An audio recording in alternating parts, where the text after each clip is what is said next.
এখানে তিনটা জায়গার কথা বলেছে দাজ্জাল। আশ্চর্যজনক হলেও সত্য যে আজকের পৃথিবীতে এই তিনটি জায়গায়, তন্মধ্যে বাইসান নামক খেজুরের বাগান এবং জোগার নামক ঝর্ণা, এই তিনটাকে এক্সাক্ট চিহ্নিত করা খুব কঠিন হয়ে যায়। বিশেষ করে আইনে জোগারকে এক্সাক্ট চিহ্নিত করা যে এইটা আইনে জোগার, এটার বিষয়ে নিশ্চিত কেউ গবেষকরা এখন পর্যন্ত তথ্য দিতে পারেনি। কিন্তু বাইসান খেজুরের বাগান সম্পর্কে মোটামুটি ধারণা পাওয়া যায় যে এই খেজুরের বাগান হচ্ছে বাইসান খেজুরের বাগান। আর বহায়রা আত-তাবারিয়াহ এটা এত প্রসিদ্ধ, এত ব্যাপক, এত পরিচিত যে সবাই জানে। এমনকি ইসরায়েলে সারা পৃথিবী থেকে শত শত খ্রিস্টান এই বহায়রা আত-তাবারিয়া দেখার জন্য যায়। এই জন্য দেখার জন্য যায়, তারা মনে করে তাদের তাওরাত, তাদের বাইবেলে ঈসা আলাইহিস সালাতু ওয়াস সালামের যত মোজেজার কথা বলা আছে, সকল মোজেজা তিনি দেখিয়েছিলেন বহায়রা তাবারিয়ার উপরে অথবা বহায়রা তাবারিয়ার পাশে। সেই মোজেজা যদি হয় অন্ধ ব্যক্তিকে চক্ষুস্মান করে দেওয়া, সেই মোজেজা যদি হয় টাকওয়ালা ব্যক্তির মাথায় চুল গজিয়ে দেওয়া, সেই মোজেজা যদি হয় মৃত ব্যক্তিকে জীবিত করা, এগুলোর অধিকাংশ মোজেজা তাদের বিশ্বাস অনুযায়ী ঈসা আলাইহিস সালাতু ওয়াস সালাম এই লেক, এই খালের পাশে অথবা তার উপরে তিনি করে দেখিয়েছিলেন, এই জন্য তারা দেখতে আসে।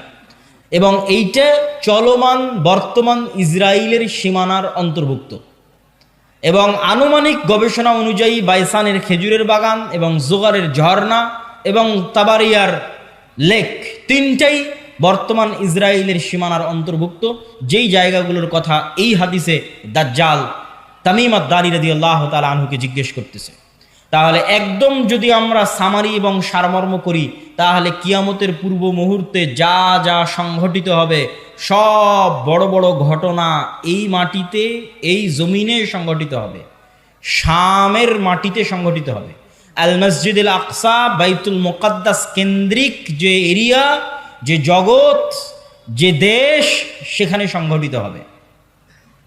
এবং আমি আমার অতীতের বক্তব্যগুলোতে বলেছি যে বাইতুল মুকাদ্দাসই একমাত্র কারণ পৃথিবীর, যেই কারণে পৃথিবীর 90% মানুষ যুদ্ধে জড়িয়ে যেতে পারে, যেই কারণে পৃথিবীর 90% মানুষ যুদ্ধে জড়িয়ে যেতে পারে, তার অন্যতম একটি কারণ হচ্ছে মসজিদে আকসা। কেননা পৃথিবীর তিনটা ধর্মের মানুষ এই মসজিদের দাবিদার। ইহুদিরা দাবিদার, খ্রিস্টানেরা দাবিদার, আমরা মুসলমানেরা দাবিদার। যেহেতু তিনটা ধর্মই আসমানি দিন, আসমান থেকে এসেছে, তিনটা ধর্মের গ্রন্থই আসমানি গ্রন্থ। ওই দুইটা গ্রন্থে বিকৃতি এসেছে, ওই দুইটা ধর্মে বিকৃতি এসেছে। ইসলামে বিকৃতি আসেনি, কোরআনে বিকৃতি আসেনি। কিন্তু যেহেতু একই জায়গা থেকে আগত, এই জন্য ঘটনা, আকিদা, বিশ্বাস, কাহিনী অনেক কিছুই সেম এবং কমন। বর্তমান মসজিদে আকসা এবং বর্তমান বাইতুল মুকাদ্দাস পৃথিবীর তিনটা ধর্মের নিকটে পবিত্র স্থান। আর এই পবিত্র স্থান হওয়ার কারণ হচ্ছে এই তিনটা ধর্মই আব্রাহামিক রিলিজিয়ান, সেমেটিক রিলিজিয়ান। এই তিনটা ধর্মই মিল্লাতে ইব্রাহিমের দাবিদার, তথা ইব্রাহিম আলাইহিস সালাতু ওয়াস সালামের হিস্ট্রি, ইতিহাসের সাথে কানেক্টেড। আর সেমেটিক রিলিজিয়ান মানে নূহ আলাইহিস সালাতু ওয়াস সালামের 3 সন্তান তার সাথে নৌকায় উঠেছিলেন। একজনের নাম ইয়াফেস, একজনের নাম হাম, আর একজনের নাম সাম। ইয়াফেসের বংশধরেরা হচ্ছে সাদা চামড়া, ইউরোপ, আমেরিকা, রাশিয়া। সামের বংশধরেরা হচ্ছে সেমেটিক তথা মেটে, শ্যামা, হালকা সাদা, হালকা শ্যামা, হালকা মেটে। India, Pakistan, Bangladesh, Saudi, Kuwait, Qatar, Bahrain, এরা হচ্ছে সামের বংশধর। হাম হচ্ছে আফ্রিকান, টোটাল আফ্রিকান এরিয়া হচ্ছে নূহ আলাইহিস সালামের সন্তান হামের বংশধর। তো পৃথিবীতে আল্লাহ যত নবী পাঠিয়েছেন সকল নবী সামের বংশে পাঠিয়েছেন। সামের বংশে ইব্রাহিম আলাইহিস সালাতু ওয়াস সালাম। এই জন্য একটা মজার জিনিস, যারা অনলাইনে আমাদের দেখছেন তারা মনে রাখতে পারেন যে কালার ডিসক্রিমিনেশনের শিকার যারা হন ইউরোপ এবং আমেরিকায়, গায়ের রঙের কারণে ডিসক্রিমিনেশনের শিকার হওয়া, বৈষম্যের শিকার হওয়া, কেননা তাদের মধ্যে একটা আভিজাত্য বোধ কাজ করে যে আমি হচ্ছি সাদা চামড়ার, আর এশিয়া থেকে যারা এসেছে তারা সাদা চামড়ার নয়। আপনি দীর্ঘদিন থাকলে এই জিনিসটা ভিতর থেকে অনুভব করতে পারবেন, এই বৈষম্য।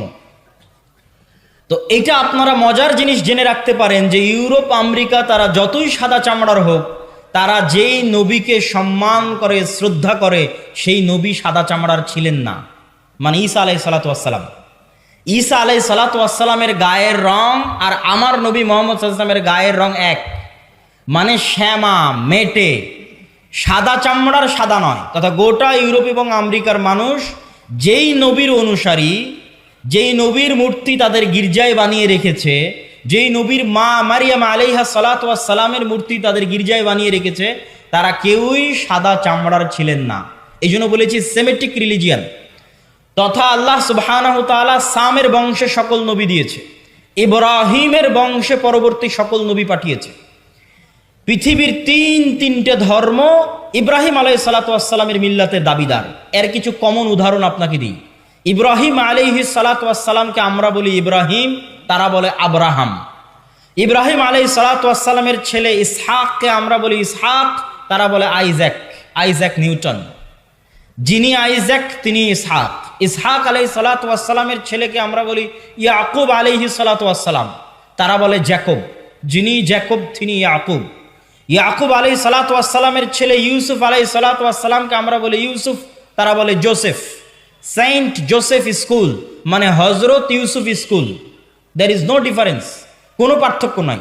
যদি আপনি বলেন সেন্ট জোসেফ স্কুল, তাহলে ওরা আপনি যে ইউসুফকে জানেন তাকে উদ্দেশ্য করছে, যে হযরত ইউসুফ আলাইহিস সালাতু ওয়াস সালাম স্কুল।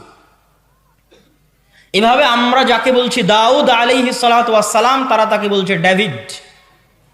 জাস্ট নামের উচ্চারণের পার্থক্য, কিন্তু ঘটনার মধ্যে মিল আছে। আমরা বলছি নূহ, তারা বলছে নোয়াহ। ঘটনার বর্ণনা ধারা বিবরণীতে কিছুটা পার্থক্য আছে, কিন্তু মূল ঘটনাগুলো একই।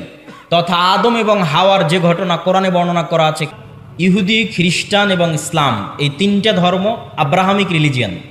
এই জন্য ঘটনার ধারা বিবরণীতে পার্থক্য হলেও মূল ঘটনা একই।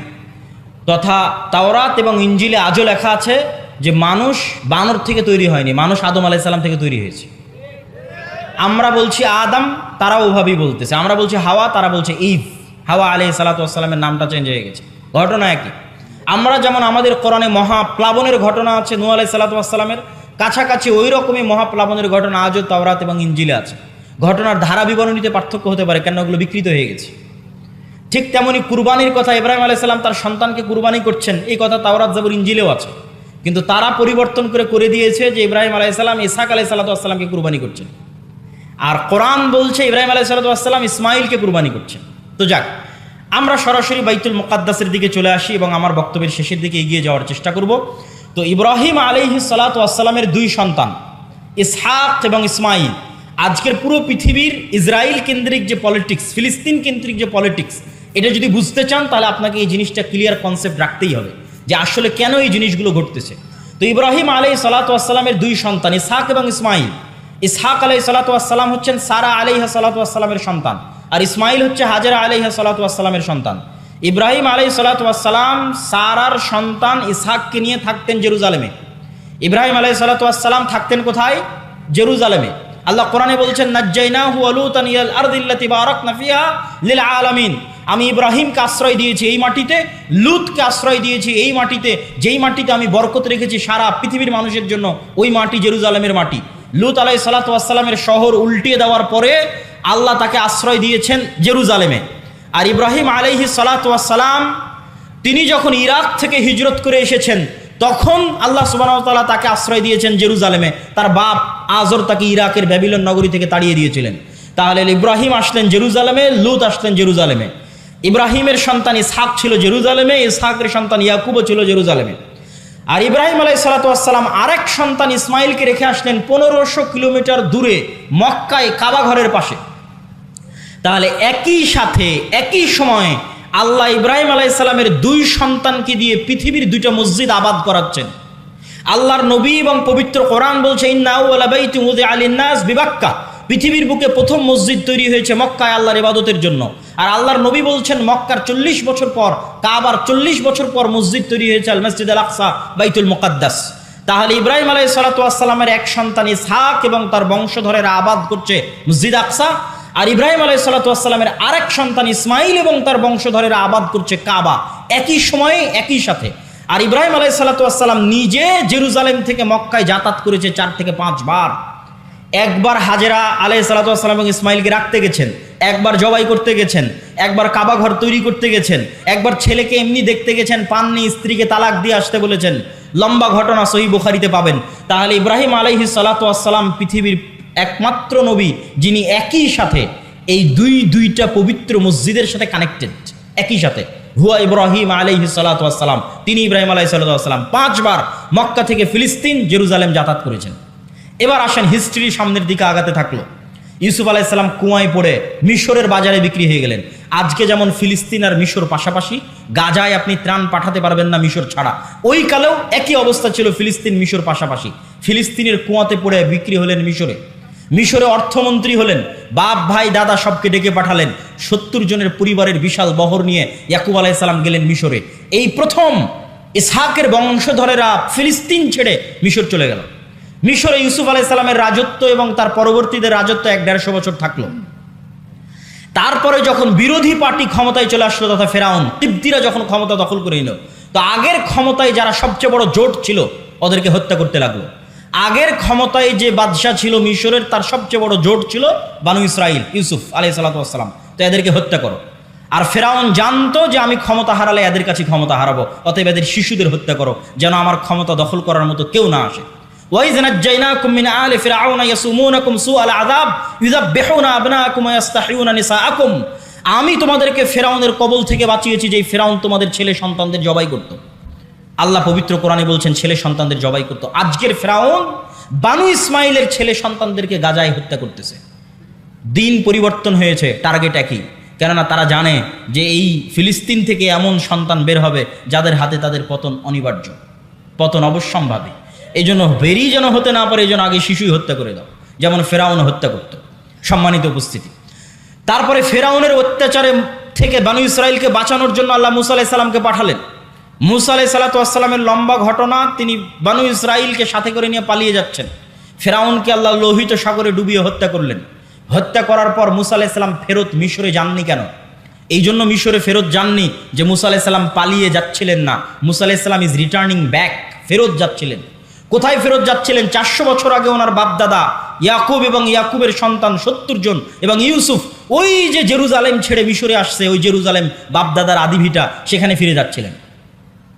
ইতিহাসের সত্য মিথ্যা জানা যায় না, কিন্তু ইতিহাসে লেখা আছে যে ইউসুফ আলাইহিস সালাম মিশরে মারা গেলেও তাকে তিনি ওসিয়ত করে গেছিলেন কবর দেওয়ার জন্য জেরুজালেমে। আর মুসা আলাইহিস সালামের কথা তো সহিহ বুখারীতে রাসূল সাল্লাল্লাহু আলাইহি ওয়াসাল্লাম বর্ণনা করতেছেন, যেটা ধারা বিবরণীতে আমি আসব।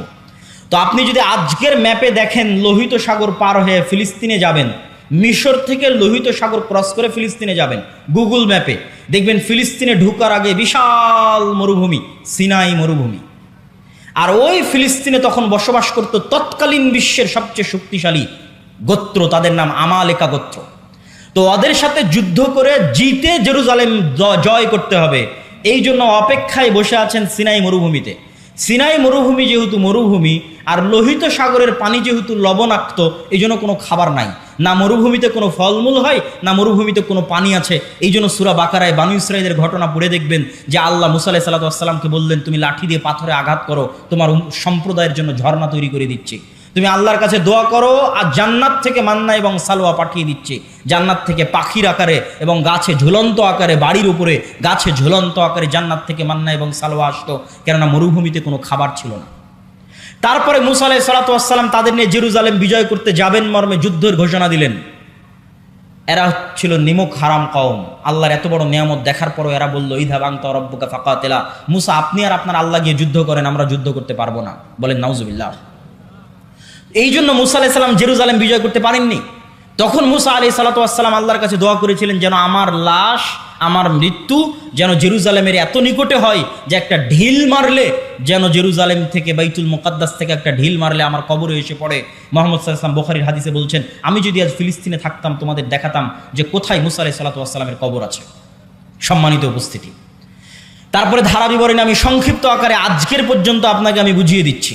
তারপরে ইউশা বিন নুনের মাধ্যমে জেরুজালেম বিজয় হলো। আমার আগের বক্তব্য শুনে দেখবেন আল্লাহ জেরুজালেম বিজয়ের দিন সূর্যকে থামিয়ে দিয়েছিলেন। সূর্যকে থামিয়ে দিয়ে ইউশা বিন নুন জেরুজালেম বিজয় করেছিলেন। তারপরে আস্তে আস্তে দাউদ এবং সুলাইমান আলাইহিস সালাতু ওয়াস সালাম আসলেন। দাউদ এবং সুলাইমান আলাইহিসসালাম পৃথিবীর সবচেয়ে বড় রাজত্ব জেরুজালেমে কায়েম করলেন। সুলাইমান আলাইহিসসালাম দ্বিতীয়বার মসজিদে আকসা নির্মাণ করালেন জিনদেরকে দিয়ে। আর পৃথিবীর অত শক্তিশালী অত বড় রাজত্ব পৃথিবীতে আগে আর কোনোদিন হয়নি, পরেও কোনোদিন হবে না, সেটা কায়েম হলো জেরুজালেমে। তারপরে দাউদ এবং সুলাইমানের পরে আস্তে আস্তে চলে আসলেন ঈসা আলাইহিসসালাম। ঈসা আলাইহিসসালামের মা মারিয়াম কোন মসজিদের খাদেম ছিলেন? মসজিদ আকসার খাদেম ছিলেন। ঈসা আলাইহিসসালাম কোন শহরে জন্ম নিয়েছেন? এই জেরুজালেম, এই নগরীতে জন্ম নিয়েছেন। এই জন্যই তো আপনি খ্রিস্টানদের যদি বলেন তোমাদের গোটা দুনিয়া দিয়ে দিব, ইউরোপ আমেরিকা, জেরুজালেম দিব না, তাহলে হবে না। কেননা এখানে তারা যাকে নবী বলে শ্রদ্ধা করছে তার স্মৃতি এই শহরে আছে। ঈসা আলাইহিসসালামের স্মৃতি এই শহরে আছে। ঈসা আলাইহিসসালামের আম্মা মারিয়াম আলাইহিসসালামের স্মৃতি এই মসজিদে আছে। আর ইহুদিদের স্মৃতি আছে এই যে মুসা, দাউদ, সুলাইমান, তাদের লম্বা স্মৃতি বললাম। ইয়াহইয়া এবং জাকারিয়া আলাইহিসসালাম এই শহরেই ছিলেন। ঈসা আলাইহিসসালাম দিয়ে আল্লাহ বানু ইসরাইলের নবী দেওয়া বন্ধ করে দিলেন। ওই যে ইসহাক আলাইহিসসালাম থেকে শুরু হয়ে গোটা দুনিয়ার হিস্ট্রি আপনাকে 5 মিনিটে বলে দিলাম। মুসা আলাইহিসসালামে এসে আল্লাহ বানু ইসরাইলের নবী পাঠানো স্টপ। ওই যে এবার 5000 বছর যাবত ইব্রাহিমের আর এক সন্তান, তার সন্তানেরা আবাদ করতেছে মক্কায় কাবা, 1000 বছর যাবত আবাদ করতেছে। আল্লাহ ওটাকে সেভ রেখেছিলেন। পৃথিবী আল্লাহ সুবহানাহু ওয়া তাআলা কিভাবে ফাংশন করবেন এটা তার পূর্ব পরিকল্পিত, পূর্ব প্ল্যান। সেই ফাংশন করার জন্য ইব্রাহিম আলাইহিসসালামের এই সন্তানে মাত্র একজন নবী আল্লাহ সুবহানাহু ওয়া তাআলা পাঠিয়েছেন। তিনি হচ্ছেন আমাদের নবী মুহাম্মদ সাল্লাল্লাহু আলাইহি ওয়াসাল্লাম, যিনি মক্কায় আসলেন। মক্কায় এসে তিনি নবীর দাবি করলেন এবং হেরাক্লিয়াসের দরবারে আবু সুফিয়ানকে জিজ্ঞেস করা হলো যে মুহাম্মদ সাল্লাল্লাহু আলাইহি ওয়াসাল্লামের পূর্বে কি আর কেউ নবী দাবি করেছিল? আবু সুফিয়ান বলল, না, মুহাম্মাদের পূর্বে মক্কায় আর জীবনে কোনোদিন কেউ নবী দাবি করেনি। হেরাক্লিয়াস বলল, যদি বলতে যে তার পূর্বে কেউ নবী দাবি করেছিল তাহলে আমি বলতাম দেখা দেখি নবী দাবি করছে। যেহেতু পূর্বে কেউ নবী দাবি করেনি, অতএব ভাবতে হবে যে মুহাম্মদ সাল্লাল্লাহু আলাইহি ওয়াসাল্লাম কেন নবী দাবি করছেন। তুমি আমাকে বলো, ওই মক্কায় মুহাম্মদ সাল্লাল্লাহু আলাইহি ওয়াসাল্লামের পূর্বে কেউ কি রাজা বাদশাহ ছিল? আবু সুফিয়ান বলছে, না, কেউ তো রাজা বাদশাহ ছিল না। 1000 বছর যাবৎ আমরা জানি না যে এই বংশে এই অঞ্চলে কোনোদিন রাজত্ব ছিল, বরং আজীবন এরা রোমান এবং পারস্য এম্পায়ারের অধীনে তাদের জীবন কাটেছে। ওখানে কোনোদিন রাজত্ব তৈরি হয়নি, মক্কা কেন্দ্রিক কোনো রাজত্ব তৈরি হয়নি। তখন বলছে, তাহলে তো অবশ্যই ভাবতে হয়, যদি তুমি বলতে এখানে কোনোদিন রাজা ছিল তাহলে আমি বলতাম যে বাপের দেখা দেখি, বাপদাদার সম্পত্তি, বাপদাদার রাজত্ব ফিরে পাওয়ার জন্য এখন নিজে নবুয়তের দাবি করছে। যেহেতু মক্কা কেন্দ্রিক কোনোদিন রাজত্ব তৈরি হয়নি, মক্কায় কোনোদিন কেউ নবী দাবি করেনি, আবার তোমরা বলছো যে ওখানে ইব্রাহিমের সুন্নাত পাওয়া যায়। মানে হেরাক্লিয়াস স্বপ্নে দেখেছিল আরবদের মধ্যে যারা খাতনা করে। হেরাক্লিয়াস সব পাদ্রীদের ডেকে বলছে, কারা খাতনা করে? পাদ্রীরা বলল, শুধু ইহুদিরা খাতনা করে। বললাম, না, আমি স্বপ্নে দেখেছি আরবদের মধ্যে কারা খাতনা করে। আরবদের মধ্যে কেউ খাতনা করে আমি তো জানি না। তখন আবু সুফিয়ানকে ডেকে নিয়ে এসে জানা গেল মক্কার কুরাইশরা যুগ যুগ ধরে খাতনা করে আসতেছে। কেন? মক্কার কুরাইশদের আদি পিতা তো ইসমাইল আলাইহিসসালাম, যিনি ইব্রাহিমের সন্তান। এটা ইব্রাহিমের সুন্নাত, মিল্লাতে ইব্রাহিমের সুন্নাত। সম্মানিত উপস্থিতি, এই জায়গায় হলো সুপারিয়রিটিতে ধাক্কা। ইহুদি এবং বানু ইসরাইলের যে সুপারিয়রিটির থিওরি, পৃথিবীর মাত্র 2টা জাতি এত ভয়ঙ্কর সুপারিয়রিটিতে বিশ্বাস করে যা পৃথিবীর আর কোনো জাতি বিশ্বাস করে না, একটা ব্রাহ্মণ আর একটা ইহুদি। হিন্দুদের মধ্যে যে 4টা গ্রুপ আছে তার মধ্যে একটা হচ্ছে ব্রাহ্মণ। তারা বিশ্বাস করে যে তারা হচ্ছে খোদার মাথা থেকে, তাদের প্রভুর মাথা থেকে সৃষ্টি হয়েছে, এই জন্য তাদের সম্মান মর্যাদা সবার উপরে, বাকি সব তাদের গোলাম। শূদ্র বৈশ্য ক্ষত্রিয় যা আছে সব তাদের গোলাম। আর এরা বিশ্বাস করে যারা আল্লাহর সন্তান, বলেন নাউজুবিল্লাহ, এরা বিশ্বাস করে আর আল্লাহর সন্তান। এবং এদের সবচেয়ে বড় গর্ব হচ্ছে যে ইব্রাহিমের সন্তান, ইসহাকের বংশধর। যদিও আজকের আধুনিক বিশ্বে কোনো প্রমাণ নাই যে চলমান ইসরায়েলে যারা বসবাস করছে এরা ইব্রাহিম আলাইহিসসালামের ব্লাডলি কানেক্টেড। কি জন্য প্রমাণ নাই? আমার আগের আলোচনা থেকেই দলিল পেয়ে যাবেন।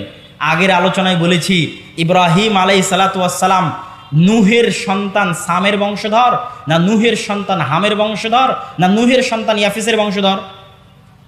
কি বক্তব্য শুনলেন? কার বংশধর? সামের বংশধর। আর সেমিটিকদের গায়ের কালার কিরকম হয়?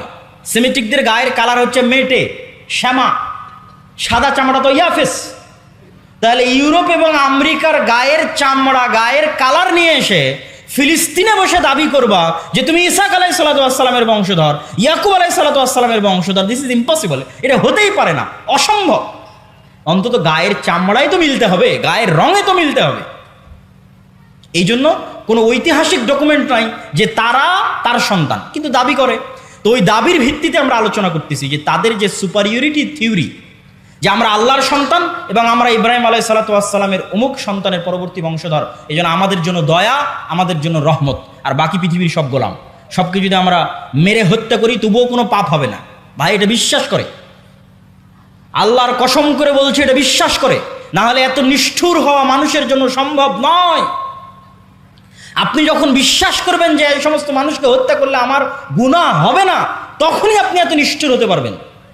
যে গত 10 দিনে আপনি 9-10,000 মানুষকে হত্যা করছেন, কিন্তু আপনার অন্তর কাঁপে না। কেন কাঁপে না? আপনি তো বিশ্বাসই করেন না যে গুনাহ হবে। ওই যে সুপারিয়রিটি থিওরি, সারা পৃথিবীর সব মানুষকে যদি হত্যা করে দেওয়া হয় তবুও তাদের দৃষ্টিতে তারা গুনাহগার হবে না, কেন? তারা হচ্ছে আল্লাহর সন্তান আর বাকি সব হচ্ছে গোলাম। এই হচ্ছে তাদের বিশ্বাস। এই সুপারিয়রিটি থিওরিতে সবচেয়ে বড় ধাক্কা দিয়েছে মুহাম্মদ সাল্লাল্লাহু আলাইহি ওয়াসাল্লাম। কেন? মুহাম্মদ সাল্লাল্লাহু আলাইহি ওয়াসাল্লাম বললেন আমি ইব্রাহিমের বংশধর।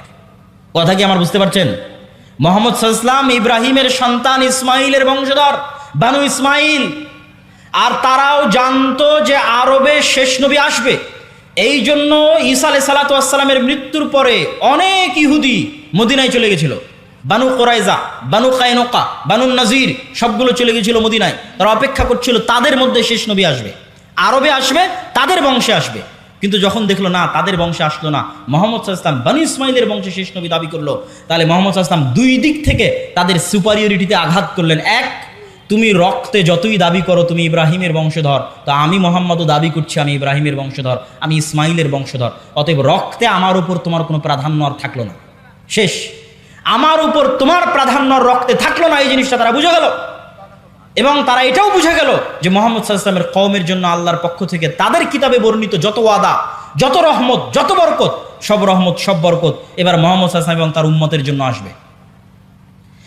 এই জন্য তাদের পৃথিবীতে সবচেয়ে বড় শত্রু হচ্ছে ইসলাম এবং মুসলমানেরা। দুইটা কারণে। অন্যদেরকে তো ওরা বিশ্বাসই করে না যারা ইব্রাহিমের বংশধর। অন্তত তাদের কিতাবে তো ইব্রাহিমের আরেক সন্তান ইসমাইলের নাম লেখা আছে, যে ইব্রাহিমের আরেক সন্তান ইসমাইল। এবং তারা এটা বিশ্বাস করে যে আরবরা হচ্ছে ইসমাইলের বংশধর। এই জন্য এটা হলো তাদের সবচেয়ে বড় ভয়ের কারণ, যে তাদের সুপারিয়রিটি থিওরিতে আঘাত করেছে ইসলাম এবং মুসলমানেরা। সম্মানিত উপস্থিতি, আজকের এই জেরুজালেমে যে ভয়াবহ অবস্থা তৈরি হয়েছে, এই ভয়াবহ অবস্থার পিছনে কারণ কি? আগের যুগের অনেক ইতিহাস আমি অন্য বক্তব্যে আলোচনা করেছি। আজকের এই ভয়াবহ অবস্থা তৈরি হওয়ার পিছনে কারণ আমার ছোট্ট গবেষণায় ঔপনিবেশিক শাসনামল, কলোনিয়াল সিস্টেম, আরবিতে বলে ইস্তেমার। আমরা যারা আজকে এই দেশে বসবাস করছি, যারা আপনারা সামনে বসে আছেন, 1935-1937 সালের আগে আপনাদের বাপদাদারা জমির মালিকই ছিল না। আপনি আজকে যে জমির দলিল নিয়ে দাবি করছেন এই জমি আমার, এই দাবি 35-37-এর আগে এই অঞ্চলের মানুষ করতে পারতো না। কেননা আমাদের বাপদাদারা 190 বছর ছিল ব্রিটিশদের গোলাম, তথা আমরা ছিলাম কলোনি, ব্রিটিশের কলোনি। এই জন্য 190 এবং 200 বছর গোলামি করতে করতে আমাদের রক্তের মধ্যে গোলামি ঢুকে গেছে। আর এই দেশ ছেড়ে যখন ব্রিটিশরা গেছে 3টে দেশে ভাগ করে গেছে, ভারত, বাংলাদেশ, পাকিস্তান। ঠিক সারা পৃথিবীর প্রায় মুসলিম দেশই কোনো না কোনো ইউরোপিয়ান কান্ট্রির কলোনি ছিল। আর এই কলোনিয়াল সিস্টেম কতটা ভয়ঙ্কর ছিল এটা ইউরোপ সফর না করলে আমি বুঝতে পারতাম না।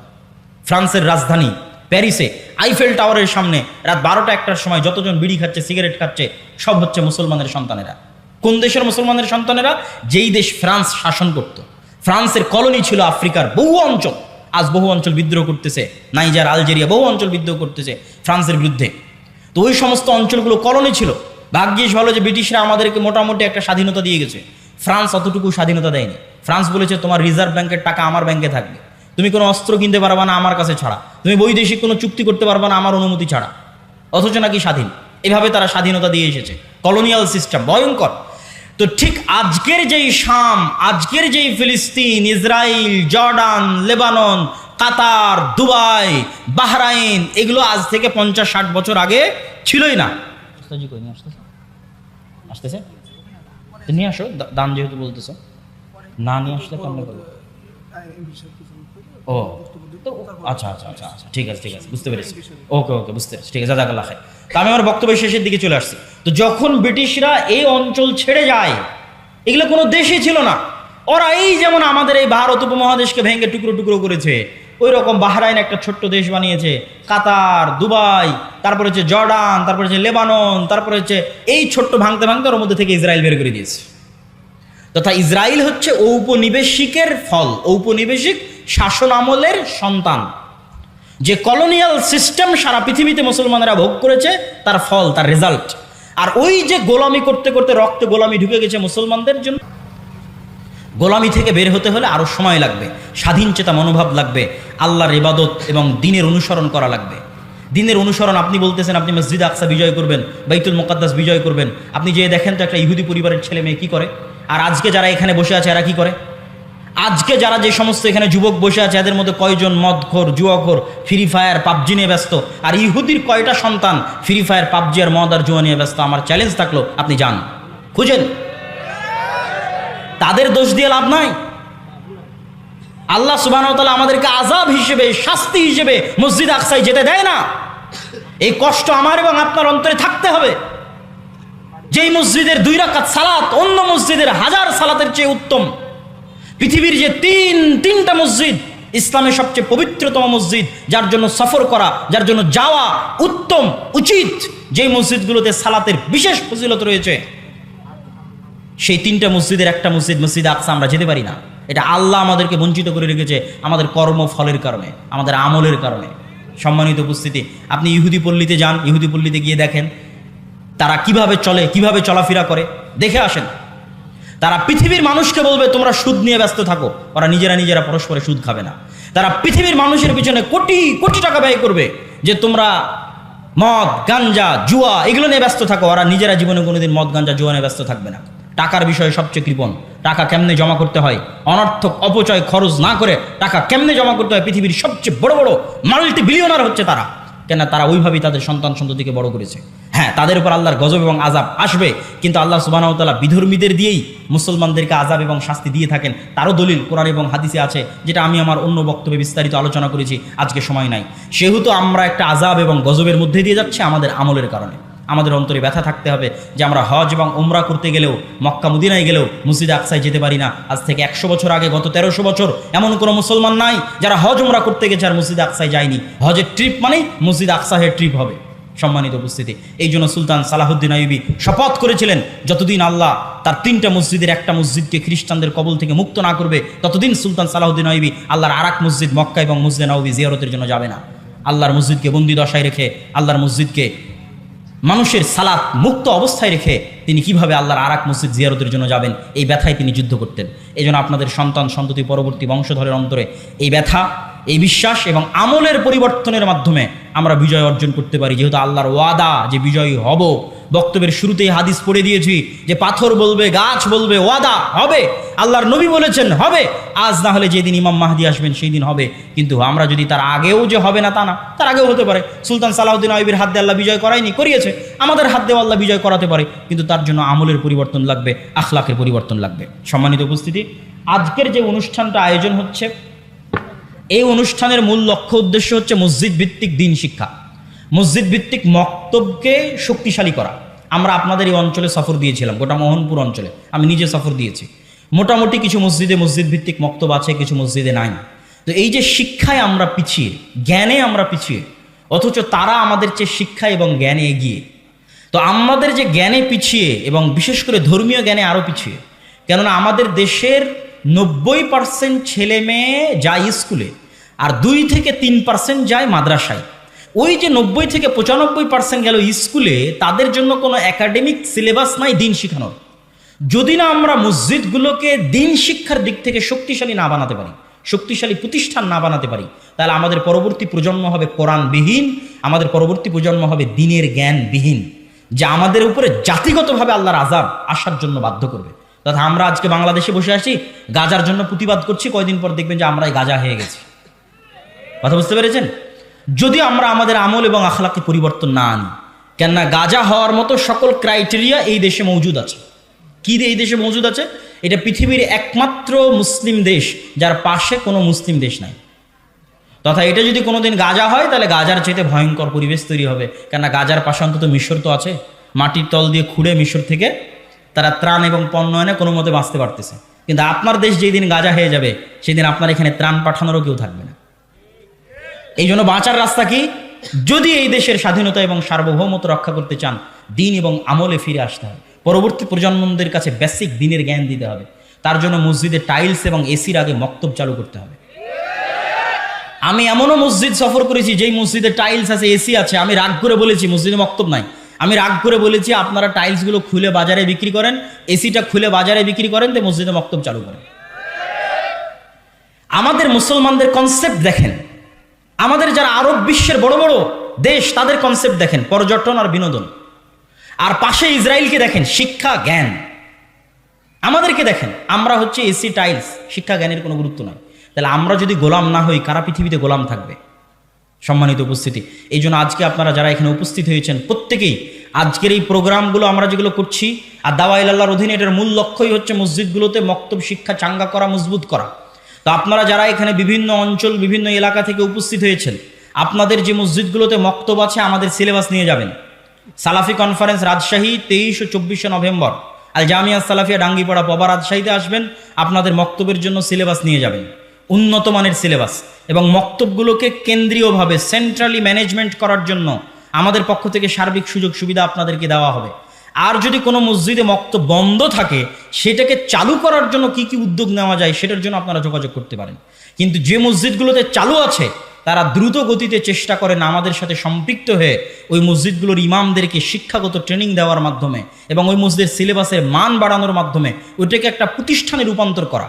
মসজিদেই থাকবে, মসজিদের মধ্যেই থাকবে, কিন্তু ফাংশন করবে প্রতিষ্ঠানের মতো, যাতে আমরা পরবর্তী প্রজন্মদের কাছে দিনের সঠিক জ্ঞান পৌঁছে দিতে পারি। আর দাওয়া ইলাল্লাহ এই উদ্যোগ নিয়ে আমরা ইতিমধ্যে বাংলাদেশের 4টে জেলার 126টা মসজিদ সফর করেছি, 250-এর অধিক মসজিদে মক্তব উদ্বোধন করেছি। অতএব আপনাদের কাছে উদাত্ত আহ্বান থাকবে এই প্রজেক্টের সাথে আপনারা সম্পৃক্ত হন। যে মসজিদে মক্তব আছে সেই মক্তবকে চাঙ্গা করার জন্য আমাদের সিলেবাস নেন, আমাদের ট্রেনিং নেন, আমাদের ম্যানেজমেন্ট সিস্টেম নেন। যেই মসজিদে মক্তব নাই সেখানে চালু করার জন্য আমাদের ডাকেন, আমরা সফর দিই, বক্তব্য দিই, চালু করার জন্য সহযোগিতা করি। আর আজকের এই অনুষ্ঠান এবং এখানেও যে মক্তবগুলো পরিচালিত হয় মোহনপুর এবং বাগমারায়, সেই মক্তবগুলোর উন্নয়নের লক্ষ্যে, তাদের সহযোগিতার লক্ষ্যে আমাদের আজকের এই অনুষ্ঠান। অতএব আপনারা এই প্রজেক্টে দান করার চেষ্টা করবেন, সহযোগিতা করার চেষ্টা করবেন। আপনাদের একটা টাকার মাধ্যমেও যদি মুসলমানের একটা সন্তানও কোরআন শিখে, আলিফের একটা অক্ষর শিখে, তো আপনি কবরে চলে গেছেন, 500 বছর হয়ে যাবে, 1000 বছর হয়ে যাবে, কিন্তু আপনার নেকির দরজা বন্ধ হবে না ইনশাআল্লাহ। যেমন আজকে আমরা মাগরিব এবং ইশার সালাত যারা পড়েছি, মাগরিব এবং ইশার সালাতে আমরা যে সূরা ফাতিহা পড়েছি, আমাকে যিনি শিখিয়েছিলেন তিনিও নেকি পেয়েছে। তার আগে আল্লাহর নবী পর্যন্ত যতজন আমার কাছে এই সূরা ফাতিহা পৌঁছানোর জন্য কাজ করেছে, সবাই আমার এই সূরা ফাতিহা পড়ার নেকি পেয়েছে। বলেন আল্লাহু আকবার। অতএব এই নেকি থেকে বঞ্চিত হবেন না। আমি দায়িত্বশীল এবং স্বেচ্ছাসেবক ভাই যারা আছে তাদেরকে বলবো আপনারা ভিতরে প্রবেশ করেন। আর আমার বক্তব্যের পরে সম্মানিত এমপি মহোদয়, যিনি আজকের আমাদের প্রধান অতিথি, তিনি আপনাদের সামনে আলোচনা করবেন। তারপরে আমাদের শ্রদ্ধেয় ওস্তাদ শেখ আব্দুর রাজ্জাক বিন হাফিজাহুল্লাহ, তিনিও আপনাদের সামনে আলোচনা পেশ করবেন ইনশাআল্লাহ। কই স্বেচ্ছাসেবক ভাইরা? তানজিল ভাই, স্বেচ্ছাসেবকরা নাই? জি, স্বেচ্ছাসেবক ভাইরা আপনারা ভিতরে যান। আপনারা কেউই না, এখনই করুক। আপনারা কেউই এই দান থেকে মুক্ত থাকবেন না, দান থেকে বিরত থাকবেন না। এমনকি যারা আমরা স্টেজে আছি তারাও চেষ্টা করব সংক্ষিপ্ত হলেও আমরা যেন এটাতে অংশগ্রহণ করতে পারি, অল্প হলেও যেন আল্লাহ সুবহানাহু ওয়া তাআলা কই নয়, তোমরা স্টেজে যারা তাদের কাছে না, আপনি দরকার হয় অন্যের কাছ থেকে ধার করে হলেও এই প্রজেক্টে অংশগ্রহণ করুন। 5 টাকা 10 টাকা অতি আল্লাহ সুবহানাহু ওয়া তাআলা বরকত দিবে। এবং আমরা আল্লাহ সুবহানাহু ওয়া তাআলার কাছে দোয়া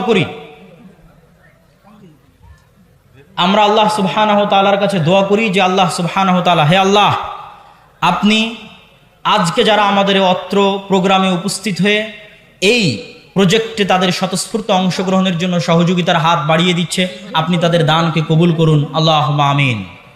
এবং আমাদের ফিলিস্তিনের দিব, আচ্ছা, আমাদের ওকে শেষ করে দিচ্ছি। আমাদের ফিলিস্তিনের ইনশাআল্লাহ, হে আল্লাহ সুবহানাহু ওয়া তাআলা, আমাদের ফিলিস্তিনের যে সমস্ত ভাই এবং বোনেরা নিহত হচ্ছে, এখন পর্যন্ত 9000 মারা গেছে, হে আল্লাহ আপনি তাদেরকে শহীদ হিসেবে কবুল করুন, আল্লাহুম্মা আমিন। হে আল্লাহ, গাজার মুসলমানদের উপর পৃথিবীর স্মরণকালের ভয়াবহ যে অত্যাচার, যে জুলুম চলতেছে, আপনি তাদের উপর থেকে সেই জুলুম, সেই অত্যাচার উঠিয়ে নিন, আল্লাহুম্মা আমিন।